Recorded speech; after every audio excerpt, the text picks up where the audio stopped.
वालेकुम रहमतुल्लाहि व बरकातहू। दोस्तों क्या हाल है? ठीक है, उम्मीद करता हूँ आप तमाम दोस्त खैरियत से होंगे। दुआ करता हूँ अल्लाह ताला आप तमाम दोस्तों को खुश रखे। आइए दोस्तों, आखिरी तख्ती हम लिखने जा रहे हैं। है की तख्ती होगी, है अलिफ ला 3 लाइनों पे लिखना है ऐसे, ठीक है। और उसके बाद यहाँ पे है और यहाँ पे बे दरमियान वाली 2 लाइनों पे, ठीक है। अब यहाँ पे है दाल, यहाँ पे है रेहर 3 लाइनों पे आएगा, ठीक है दोस्तों। अब ये 2 आँखों वाला बनाएंगे, इस तरह से आएगा। अब यहाँ पे है और जीम नीचे वाली 3 लाइनों पे, ठीक है। और उसके बाद हमारे पास देखें 1 2 ये 3। अब 30 लाइन के बाद हमने गुलाई करनी है, ठीक है दोस्तों। यहाँ तक समझ आ गई। उसके बाद देखें हमारे पास है ये स्वाद, थोड़ा सा नीचे लेंगे 30 लाइन के बाद उसकी गुलाई। अब यहाँ पे है ऐसे, फिर उसके बाद तो 3 लाइनों पे आएगा।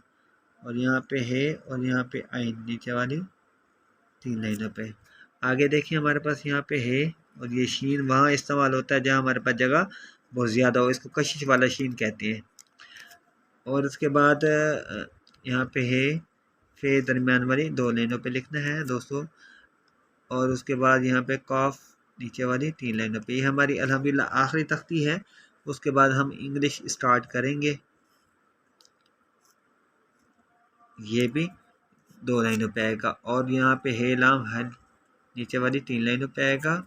यहाँ पे है और मीम बना के नीचे लेकर आएंगे 3 लाइनों पे। यहाँ पे है मीम, ये भी 3 लाइनों पे, ठीक है। यहाँ पे है वो दरमियान वाली 2 लाइनों पे आएगा, ठीक है दोस्तों। और यहाँ पे आएगा है और यहाँ पे है डालेंगे। यहाँ पे है और ये छोटी है 3 लाइनों पे। और यहाँ पे है दरमियान वाली 2 लाइनों पे, ठीक है दोस्तों। अल्हम्दुलिल्लाह अल्लाह के फजल करम से हमारी 11 तख्तियाँ ये मुकम्मल होंगी नास्तालिक की इंशाल्लाह। अब हम इंशाल्लाह इंग्लिश वाली तख्ती स्टार्ट करेंगे। अगर ये आपको वीडियो अच्छी लगे तो लाइक और शेयर ज़रूर करना। अस्सलाम वालेकुम व रहमतुल्लाहि व बरकातहू।